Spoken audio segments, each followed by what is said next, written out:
Hello রিশেশ, আসসালামু আলাইকুম। আশা করি সবাই অনেক ভালো আছেন। তো আজকে আমরা ইংলিশ গ্রামারের সবথেকে ইম্পর্টেন্ট একটা টপিক ভার্ব। এই ভার্ব নিয়ে একটা ক্লাস নেব। এটা মূলত একটা বেসিক ক্লাস। ক্লাসটা সবার জন্য। সামনে এসএসসির পরীক্ষার্থী যারা রয়েছেন আপনাদের কিন্তু এক্সাম চলে আসছে। তো যাদের বেসিক গ্রামার একটু সমস্যা রয়েছে, ভার্বের বিভিন্ন টার্মগুলো আপনারা বুঝতে পারেন না বা বুঝতে সমস্যা হয়। আমরা যখন ক্লাস নেই আমরা যেমন সিম্পল কমপ্লেক্স নিয়ে কথা বলি, অক্সিলারি প্রিন্সিপাল নিয়ে কথা বলি, হ্যাঁ, ফাইনাইট নন ফাইনাইট নিয়ে বলি। তো এই টার্মগুলো অনেক একটু বুঝতে সমস্যা হয়। তো আজকের ক্লাসটিতে আমরা প্রথমে দেখব ভার্বের বিভিন্ন প্রকার ভেদগুলো এবং এর অর্থগতভাবে সেন্টেন্সে কিরকম প্রয়োগ এবং পরীক্ষায় কি ধরনের ব্যবহার আসবে, মূলত এইগুলোই। সো আজকের ক্লাসটা করলে আপনি ভার্বের প্রকারভেদ জানতে পারবেন, ভার্বের নামগুলো জানতে পারবেন এবং এগুলোর বিভিন্ন ক্ষেত্রে এগুলোর ব্যবহারটা কি, অর্থটা কি, এই বিষয়গুলো আপনি আরো ভালো বুঝতে পারবেন। সো চলেন আজকের এই বেসিক ক্লাসটি আমরা শুরু করি। আচ্ছা, দেখুন, প্রথমে আমি একটু দেখে নিব যে আজকের ক্লাসে আমরা কি কি শিখবো। প্রথমে আমরা কিছু ভার্ব চিনব, হ্যাঁ। যেমন at first to be verb, এটা খুব সিম্পল, আমরা সবাই চিনি। নামটা হচ্ছে টু বি ভার্ব। কি কি? Be, am, is, are, was, were, been, being, এইগুলোকে আমরা বলবো টু বি ভার্ব। যেমন ওয়াজ, এটা কি verb? To be verb. Is, এটা কি verb? To be verb. Okay, so এরপর আমরা দেখি number two, to have verb.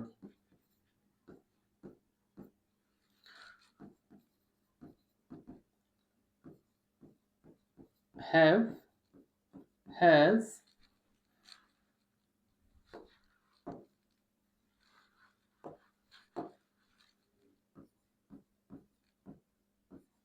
had, having। Okay, এই সবগুলো টু হ্যাভ ভার্ব। এরপর নাম্বার থ্রি,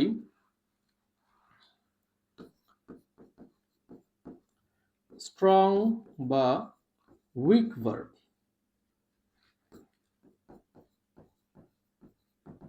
স্ট্রং বা উইক ভার্ব গুলো কি কি? যে ভার্বগুলো দ্বারা অ্যাকচুয়ালি কাজ করা বোঝাবে, হ্যাঁ। যেমন গো, রিড, প্লে, ওকে, লার্ন, সিট, স্ট্যান্ড, যে কোনো কিছু যে ভার্বগুলো দ্বারা কাজ করা বোঝায়। গো, প্লে, রিড, ওকে, সিট, রাইট, ওকে। তো এগুলো থাকলে আমরা কি বলবো? মূলত এগুলো হচ্ছে আমার স্ট্রং বা উইক ভার্ব। আরো কিছু ভার্ব লিখি বোঝার সুবিধার্থে। স্ট্যান্ড, এরপর আমি উপরের লাইনটা মুছে দিচ্ছি, আপনারা একটু লিখে নেন। ওকে, সাথে সাথে একটু খাতায় লিখে নেন। এই বিষয়ে এই ক্লাসটা আসলে অনেকের জন্য প্রয়োজন ভার্ব চেনা। মডেল ভার্ব, ওকে, মডেল না কিন্তু model.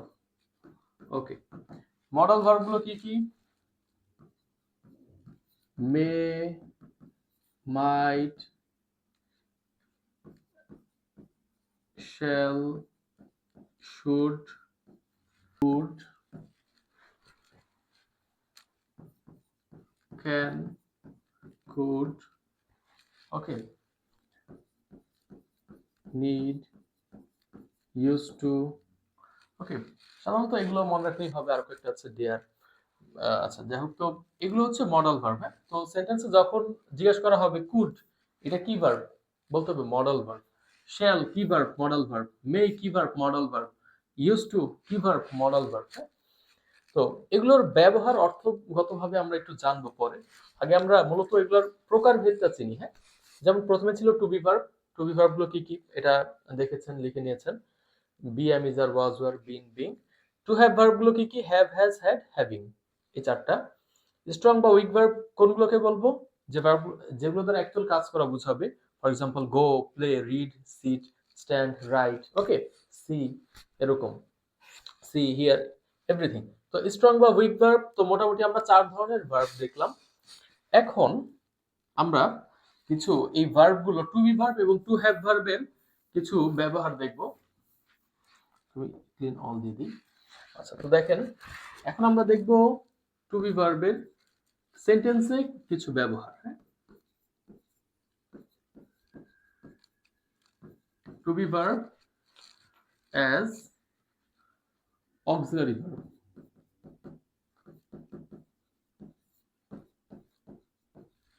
Okay, to be verb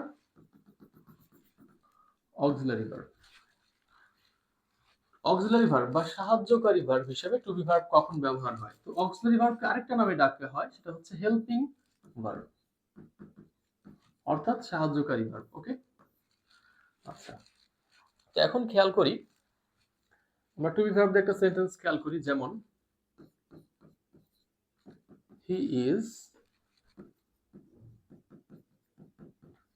writing a poem. He is writing a poem.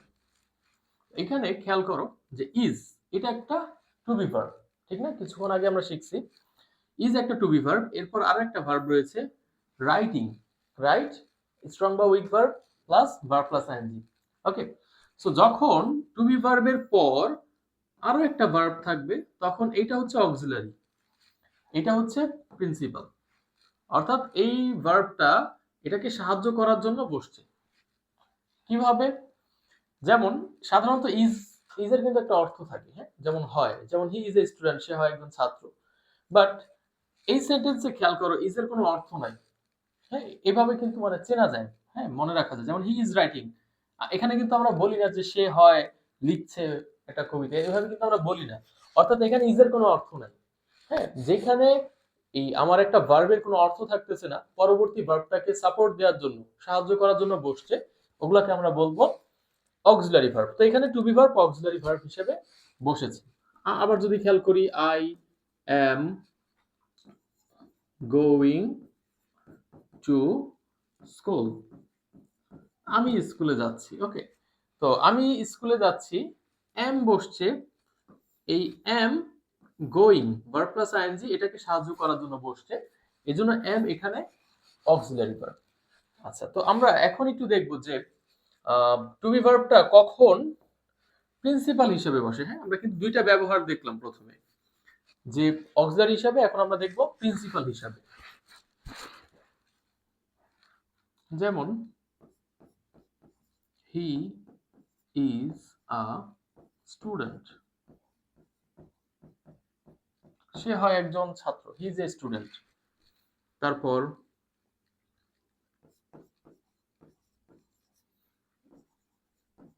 They are members of the team, they are members of the team. তো এখানে দেখো ইজ বা আর, এই ভার্বগুলোর পর আর কোনো ভার্ব কিন্তু নাই, আর এগুলো কি ভার্ব? To be verb.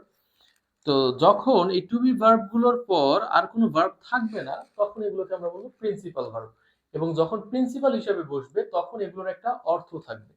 যেমন হি ইজ আ স্টুডেন্ট, সে হয় একজন ছাত্র। দে are members of the team, তো তারা এই এই টিমের সদস্য। ওকে, সো তারা হয় এই টিমের সদস্য। তো এখানে কি একটা অর্থ আছে এবং এই ভার্বের পর আর কোনো ভার্ব নাই। তো এখানে আমরা মূলত দুইটা ব্যবহার দেখলাম, to be verb auxiliary verb হিসাবে, to be verb principal verb হিসাবে। ওকে, ঠিক একই ভাবে কিন্তু টু হ্যাভ ভার্ব যখন বসে, হ্যাঁ, তখন কিন্তু আহ, এই প্রিন্সিপাল আর অক্সিলারির একটা বিষয় চলে আসে। তো আমরা একটু সংক্ষেপে দেখে নিই যে টু হ্যাভ ভার্ব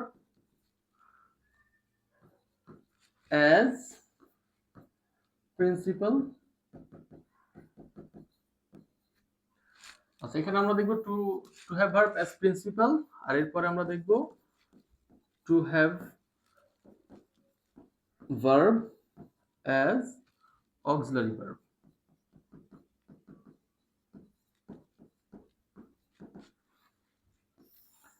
ওকে, তো এখানে আমরা দুইটা দুইটা করে উদাহরণ দেখব।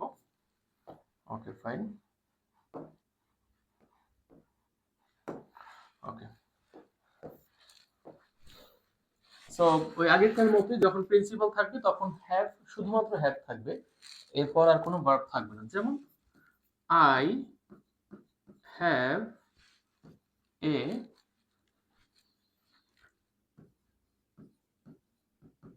mobile phone. I have a mobile phone. They have a car. দেখো I have a mobile phone, they have a car. তো এখানে কিন্তু হ্যাভ হ্যাভ শুধুমাত্র হ্যাভ ভার্ব বসছে এবং হ্যাভের একটা অর্থ আছে। হ্যাঁ, যেমন I have a mobile phone, আমার একটা মোবাইল ফোন আছে। দে হ্যাভ এ কার, তাদের একটা গাড়ি আছে। তো আছে একটা অর্থ বোঝাবে, তখন এটা প্রিন্সিপাল এবং এটার কি পর আর কোনো ভার্ব নাই। ওকে, আর যখন অক্সিলারি হিসাবে বসবে টু বি ভার্বের মতো, এরপর আরো একটা ভার্ব বসবে। তো খেয়াল করো, যেমন I have done my homework. I have done my homework. তো এইখানে হ্যাভ একটা ভার্ব বসছে, টু হ্যাভ ভার্ব, এবং দেখো ডান বসছে। ডানটা কি স্ট্রং বা উইক ভার্ব, ওইটার ভি থ্রি ফর্ম। হ্যাঁ, প্রতিটা ভার্বের তিনটা রূপ থাকে, প্রেজেন্ট, পাস্ট এবং পাস্ট পার্টিসিপল। এইটাকে আমরা V one, V two, V three বলি সংক্ষেপে। তো এটা কি ডু ভার্বের ভি থ্রি ফর্ম বসছে, পাস্ট পার্টিসিপল ফর্ম। তো এখানে খেয়াল করো যে হ্যাভ ভার্ব, এটার পর কিন্তু আরো একটা ভার্ব বসছে, ঠিক না? এই জন্য এই হ্যাভ ভার্বটা হচ্ছে অক্সিলারি আর এটা হচ্ছে প্রিন্সিপাল। তো এইখানে দেখো I have done my homework, এটার অর্থটা হচ্ছে আমি আমার বাড়ি কাজ করেছি। তো এখানে কিন্তু আর হ্যাভ এর কোনো অর্থ নাই, যেমন আমার আছে, করেছি, হোমওয়ার্ক, এরকম কিন্তু হয় না অর্থ। ঠিক আছে, তো অনেকেই আমি জানি যে এই বিষয়টাও একটু প্রবলেমে ভোগেন, যে যখন আমরা হ্যাভ অর্থ একটা জানি যে হ্যাভ অর্থ আছে, কিন্তু এখানে আবার হ্যাভ এর অর্থ নাই, বলতেছে অক্সিলারি, তাহলে অর্থ কই গেল? অর্থ কি হাওয়া হয়ে গেল নাকি? তো মূল বিষয়টা হচ্ছে এটা, যখন অক্সিলারি হিসেবে একটা ভার্ব বসবে, তখন এটা জাস্ট পরের প্রিন্সিপালটাকে সাহায্য করার জন্য বসছে, এটার কোনো অর্থ নাই। তো এই বিষয়টা আরেকটু ভালো আমরা বুঝবো যখন আমরা এই কি বলে ফাইনাইট নন ফাইনাইট শিখবো। ওকে, ভার্বের তাজা মারার একটা হিসাব আছে, একটা সেন্টেন্সের কখন ফাইনাইট ভার্ব বসবে, কখন ফাইনাইট ভার্ব বসবে না। হ্যাঁ, ফাইনাইট নন ফাইনাইট এটার পরে আসবে, তো তখন আমরা এটা জানবো আরো আরেকটু ভালোভাবে। তো আপাতত আমরা এতটুকু জেনে রাখি যে একটা ভার্বের পর ভি3 আসলে প্রথমটা হয়ে যাবে অক্সিলারি এবং এটার কোনো অর্থ আসবে না। ফর এক্সাম্পল, আরেকটা এক্সাম্পল দেই। They have purchased a machine. They have purchased a machine. তো দেখো হ্যাভ এরপর কি পারচেজড, ভি3।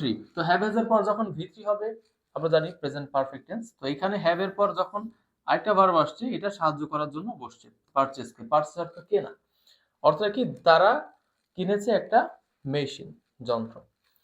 তো আশা করি এই টু বি ভার্ব এবং টু হ্যাভ ভার্ব কখন প্রিন্সিপাল কখন অক্সিলারি, এই টার্মগুলো তোমরা খুব সহজে বুঝতে পারবা। তো আসো এখন মোস্ট ইম্পর্টেন্ট একটা জিনিস, যেটা হচ্ছে ফাইনাইট এবং নন ফাইনাইট, এই টার্ম দুটা বোঝা। অক্সিলারি প্রিন্সিপাল বুঝতে পারছি, টু বি ভার্ব কি, টু হ্যাভ ভার্ব কি, মডাল ভার্ব কি, এগুলো মোটামুটি বুঝছি। বাট ফাইনাইট নন ফাইনাইট, তাজা মরা, এই দুটাকে আমি বলি। ফাইনাইট হচ্ছে তাজা, নন ফাইনাইট হচ্ছে মরা।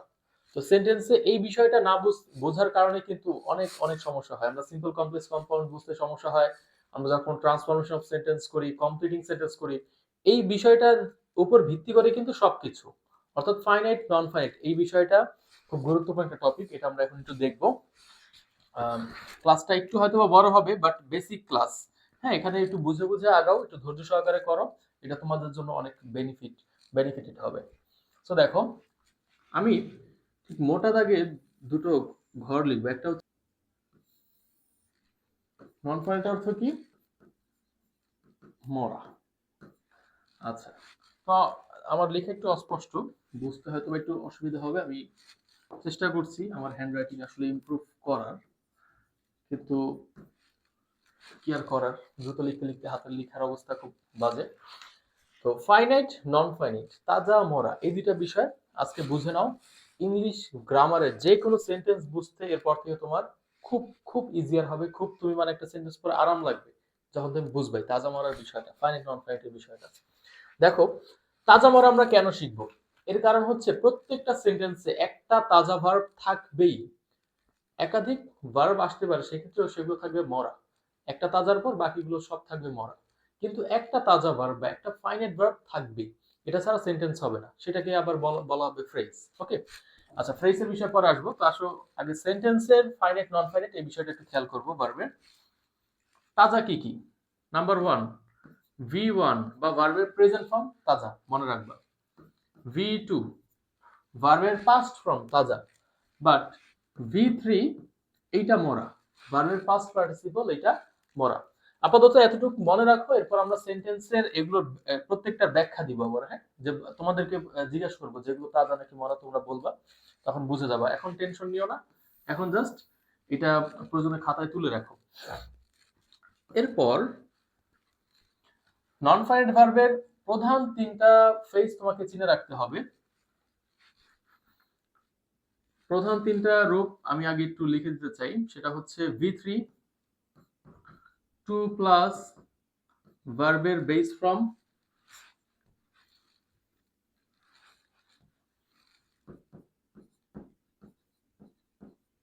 যেটাকে আমরা বলি ইনফিনিটিভ। ওকে, টু প্লাস ভার্বের বেস ফর্ম এটাকে বলা হবে ইনফিনিটিভ। দেখো এটা আমগুলো কিন্তু মানে শিখে রাখতে হবে, ইনফিনিটিভ কি, টু প্লাস ভার্বের বেস ফর্ম, যেটা একটা মরা verb, non finite verb. Okay, এরপর verb plus ING.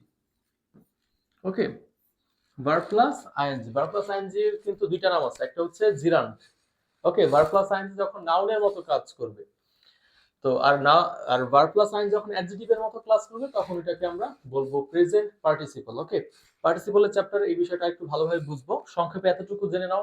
Verb plus ING এটা হবে জিরান্ড হতে পারে, প্রেজেন্ট পার্টিসিপল হতে পারে। ওকে, দুইটা নাম, জিরান্ড এবং প্রেজেন্ট পার্টিসিপল। ওকে, তো এই তিনটা ফেজ মনে রাখবো নন ফাইনাইট ভার্বের, V3 টু প্লাস ভার্বের বেস ফর্ম এবং ভার্ব প্লাস আইএনজি। আচ্ছা এখন আসো টু বি ভার্বের কি কি তাজা।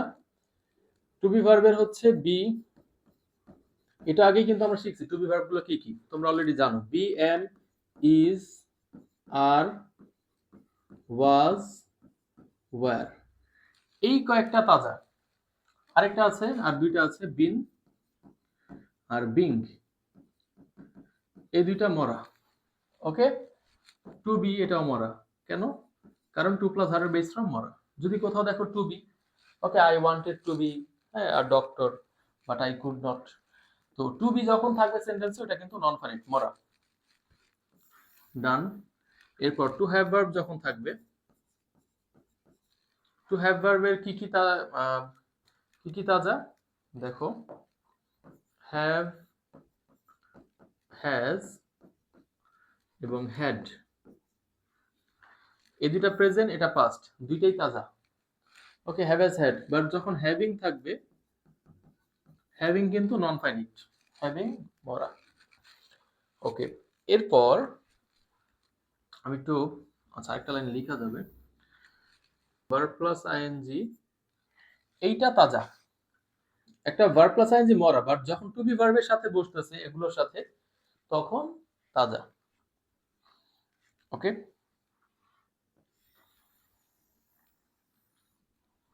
এরপর আরেকটা আমি একটু উপরে লিখে দিই, না এটা নিচেই লিখবো।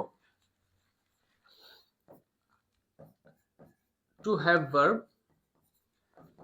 এরপর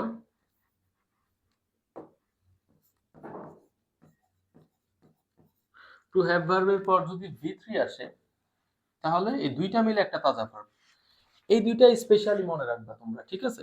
টু বির পর যদি ভার্ব প্লাস আইএনজি আসে, দুইটা মিলে তাজা ভার্ব ফাইনাইট। টু হ্যাভ এর পর যদি V3 আসে, দুটো মিলে একটা ফাইনাইট ভার্ব হয়ে যায়। ওকে, তো দুইটা আসলে তো তোমরা জানোই যে প্রথমটা অক্সিলারি, পরেরটা প্রিন্সিপাল, এবং দুইটা মিলে একটা ফাইনাইট ভার্ব, তাজা ভার্ব হয়ে যায়।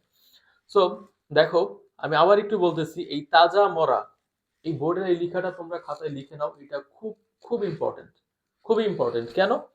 কারণ আমাদের ইংলিশের কয়টা টপিক আমি একদম নাম ধরে ধরে বলতে পারি, right form of verbs, narration, passage narrations, okay, voice, তারপর transformation of sentence, completing sentence, suffix prefix.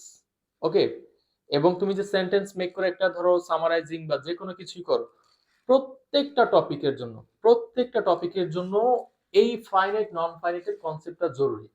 ওকে, সেই কনসেপ্ট বোঝা কিন্তু এখনো শেষ হয়নি, আমরা শুধুমাত্র প্রথমে দেখলাম যে কোনটা কি, নামটা জানলাম জাস্ট, যে কোনটা ফাইনাইট কোনটা নন ফাইনাইট, এটা মুখস্থ রাখতে হবে, একটা ভার্ব দেখে এটা বুঝতে হবে। তো এখন আমি কিছু একটু এক্সারসাইজ দিব, দেখি তোমরা পারো কিনা, যে ফাইনাইট কোনগুলো নন ফাইনাইট কোনগুলো সেগুলো বলবা।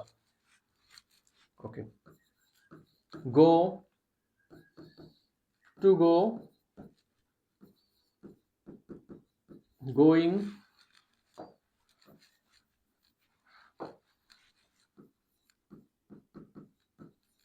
going, gone, is going, okay, are going, okay। আসো এখন আমরা একটু আইডেন্টিফাই করি যে কোনটা ফাইনাইট এবং কোনটা নন ফাইনাইট, কোনটা তাজা কোনটা মরা, তারপর ওগুলো দিয়ে আমরা একটা সেন্টেন্স বানাবো। ওকে, তো প্রথমটা খেয়াল করো, গো। গো এটা কোন ভার্ব? V1 নাকি V2 না V3? কোন ফর্ম? এটা কিন্তু V1, তার মানে প্রেজেন্ট। আর আমাদের একদম প্রথমেই ছিল কি V1 তাজা, ফাইনাইট, সো এটা হচ্ছে কি ফাইনাইট, আমরা শুধু এফ লিখে দিব, তাজা। ওকে, এরপর টু গো, টু প্লাস ভার্বের বেস ফর্ম ইনফিনিটিভ, মরা, non finite. Okay, so to go এটা কি নন ফাইনাইট, এনএফ লিখে দিই সংক্ষেপে। ওকে, আমার সাথে সাথে তোমরা প্র্যাকটিস করো, দেখো মনে পড়ে কিনা। Verb plus ING, verb plus আইএনজিটা কি ছিল একটু মনে করো। ভার্ব প্লাস আইএনজি ছিল নন ফাইনাইট, অর্থাৎ মরা। এরপর গন, গনটা কি V3 না? আমরা জানি যে ভার্বের স্ট্রং বা উইক ভার্বের ক্ষেত্রে V1 V2 তাজা হবে, কিন্তু V3 হবে কি মরা, অর্থাৎ এটা যেহেতু V3 মরা, তার মানে কি নন ফাইনাইট, মরা ভার্ব। এরপর দেখো ইজ গোয়িং, আমরা জানি কি ভার্ব প্লাস আইএনজি মরা, কিন্তু যখন একটা টু বি ভার্ব সাথে বসছে দুইটা মিলে তাজা হয়ে যায়, অর্থাৎ ফাইনাইট, অর্থাৎ এটা হয়ে গেল ফাইনাইট। আর একদম লাস্টে আছে আর গোয়িং, আর গোয়িংটা কি ট্রাই করো, সেম কিন্তু আগেরটার মতোই, অর্থাৎ ভার্ব প্লাস আইএনজি মরা, কিন্তু যেহেতু সাথে একটা টু বি ভার্ব আছে, দুইটা মিলে একটা ফাইনাইট ভার্ব, দুইটা মিলে একটা ফাইনাইট ভার্ব। ওকে, আচ্ছা আশা করি বুঝতে পেরেছো। এখন চলো আমরা একটা সেন্টেন্স বানাই। হ্যাঁ, আমি একটা কথা আরেকবার একটু রিপিট করি, যে প্রত্যেকটা সেন্টেন্সে কিন্তু একটা ফাইনাইট ভার্ব থাকবে। ওকে, আর একের অধিক ভার্ব থাকতে পারে, কিন্তু সেগুলো হবে নন ফাইনাইট বা মরা, কিন্তু একটা তাজা ভার্ব থাকবে সেন্টেন্স হতে গেলে, সেন্টেন্স সম্পূর্ণ বা কারেক্ট সেন্টেন্স হতে গেলে। তো দেখো, গো দিয়ে একটা sentence, I go, I go to school. Okay, তাহলে এখানে একটাই ভার্ব গো, তার মানে সেন্টেন্সটা কারেক্ট। কেন? কারণ এই সেন্টেন্সে একটা V1 বসছে, তাজা ভার্ব। ওকে, একটা তাজা ভার্ব একটা সেন্টেন্সে বসছে, সেন্টেন্সটা কারেক্ট। এরপর টু গো, তো আই ওয়ান্ট টু গো দেয়ার। দেখো, আই ওয়ান্ট আমি চাই, ওয়ান্ট এটা কিন্তু একটা V1, হ্যাঁ, আর টু গো বসছে, আই ওয়ান্ট টু গো, আমি চাই যেতে, আমি যেতে চাই সেখানে। তাহলে টু গো অর্থ কি যেতে, টু গো এর বাংলা অর্থ কি যেতে, আর ওয়ান্ট অর্থ চাই। তাহলে দেখো যেতে কথাটাই তো কিরকম, যাই বললে একটা ফাইনাইট ভার্ব হয়, তাজা ভার্ব হয়, কিন্তু যেতে এটা একটা মরা, শুনলে বোঝা যায় কেমন বেমানান। তো আই ওয়ান্ট টু গো এটা হচ্ছে কি নন ফাইনাইট, ঠিক না? এটা কিন্তু V1 না, এটা হচ্ছে ইনফিনিটিভ, এবং এটা কি নন ফাইনাইট। ওকে, সো এই সেন্টেন্সটা কারেক্ট। কেন? কারণ একের অধিক ভার্ব বসছে, কিন্তু একটা নন ফাইনাইট।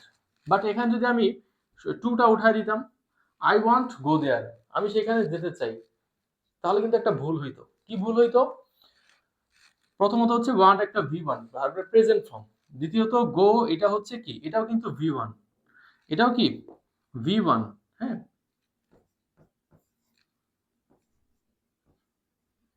ওকে, সো দুইটা V1 কিন্তু থাকতে পারবে না, দুইটা V1 থাকতে পারবে না। আমি কি বলছিলাম একটু আগে, যে একটা তাজা ভার্ব থাকবে, একের অতিরিক্ত হলে সেগুলোকে কি করতে হবে, নন ফাইনাইট বানায় ফেলতে হবে, to plus verb base form দিয়ে, ভার্ব প্লাস আইএনজি দিয়ে। ওকে, বিভিন্ন ভাবে কিন্তু নন ফাইনাইট বানানো যায়, আমরা দেখছি, তো এগুলো আমরা আরেকটু দেখবো সামনে। V3 করে নন ফাইনাইট করা যায়। মূলত তিনটা, আমি বলেছিলাম যে নন ফাইনাইটের তিনটা ফেজ, একটা হচ্ছে টু প্লাস ভার্বের বেস ফর্ম, একটা হচ্ছে ভার্ব প্লাস আইএনজি, আরেকটা কি ভার্বের পাস্ট পার্টিসিপল। ওকে, আচ্ছা তো দেখো, এই জন্য এই সেন্টেন্সটা কারেক্ট হবে না যদি আমি এখানে টু না দিই। আমাকে একটা টু অবশ্যই দিতে হবে সেন্টেন্সটা যদি কারেক্ট করতে হয়, কারণ একটা ফাইনাইট একটা নন ফাইনাইট। আচ্ছা আসো, তাজা মারার হিসাবটা তো আমরা মোটামুটি বুঝলাম। এখন বলো দেখি, আমি যদি কোনো সেন্টেন্সে লিখি যে আই গোয়িং টু স্কুল, আমি স্কুলে যাই, আমি স্কুলে যাচ্ছি, আই গোয়িং টু স্কুল, এটা কি কারেক্ট হবে কিনা?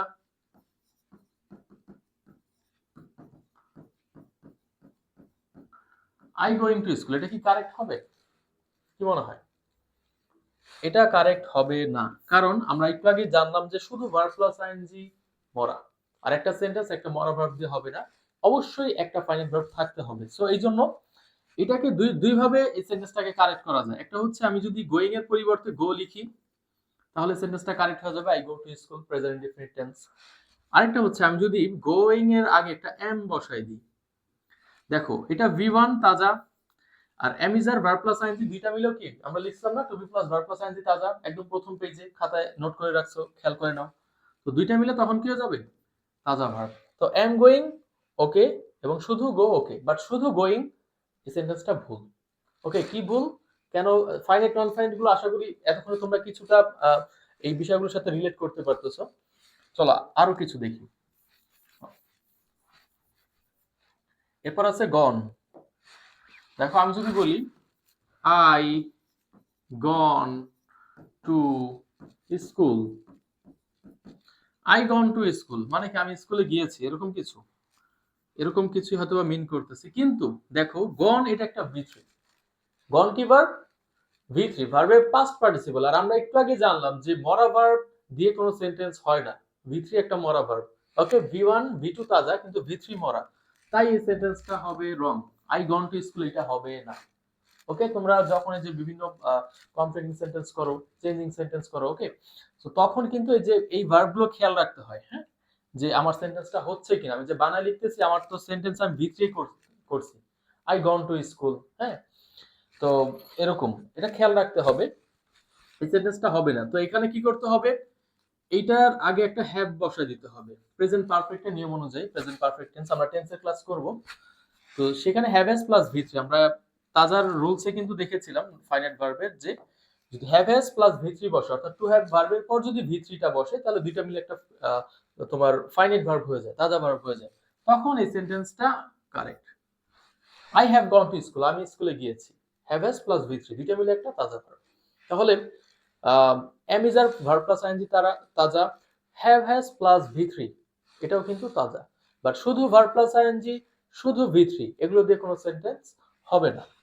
ওকে, এরপর খেয়াল আমি যদি একটু বলি ইজ গোয়িং, এটা আমরা প্রথমেই দেখছিলাম এই যে এই ক্ষেত্রে ইজ গোয়িং আর গোয়িং সবই কিন্তু কি, যদিও গোয়িংটা আমার verb plus ING non finite, কিন্তু এর আগে একটা অক্সিলারি ভার্ব বসে এগুলো তাজা হয়ে গেল। ওকে, সো আই থিঙ্ক যে আজকে ক্লাসটা এতটুকুই ভার্ব নিয়ে। ভার্বের আমরা ফার্স্টে কি দেখলাম যে অক্সিলারি ভার্ব গুলো কি কি, প্রিন্সিপাল ভার্ব গুলো কি কি, হ্যাঁ, যখন দুইটা ভার্ব থাকবে প্রথমটা অক্সিলারি পরেরটা প্রিন্সিপাল, ভার্বের প্রকারভেদ গুলো কি কি, সিম্পল যেমন হচ্ছে তোমার টু বি ভার্ব গুলো কি কি, টু হ্যাভ ভার্ব গুলো কি কি, মডাল ভার্ব গুলো কি কি, হ্যাঁ। তো মূলত এটা ছিল একটা বেসিক একটা কনসেপ্ট তোমাদের জন্য, বিশেষ করে ফাইনাইট নন ফাইনাইটটা যদি মাথায় নিতে পারো, পরবর্তী ক্লাসগুলো তোমরা আশা করি খুব সহজে রিলেট করতে পারবে, এবং এই ক্লাসটি আশা করি সর্বোপরি তোমাদের জন্য হেল্পফুল ছিল। সো আজকের ক্লাসটি এই পর্যন্তই। ইনশাল্লাহ পরের যদি বেসিক ক্লাসের আরো কোনো বিষয় তোমাদের প্রয়োজন হয়, তোমরা কিন্তু অবশ্যই আমাদেরকে সেটি কমেন্টেও জানাতে পারো। আর আমরাও ইনশাল্লাহ দেখি এখন থেকে এই একাডেমিক টপিকগুলোর পাশাপাশি কিছু বেসিক ক্লাস নিয়ে আসবো। সো আজকের মতো এতটুকুই। আল্লাহ হাফেজ।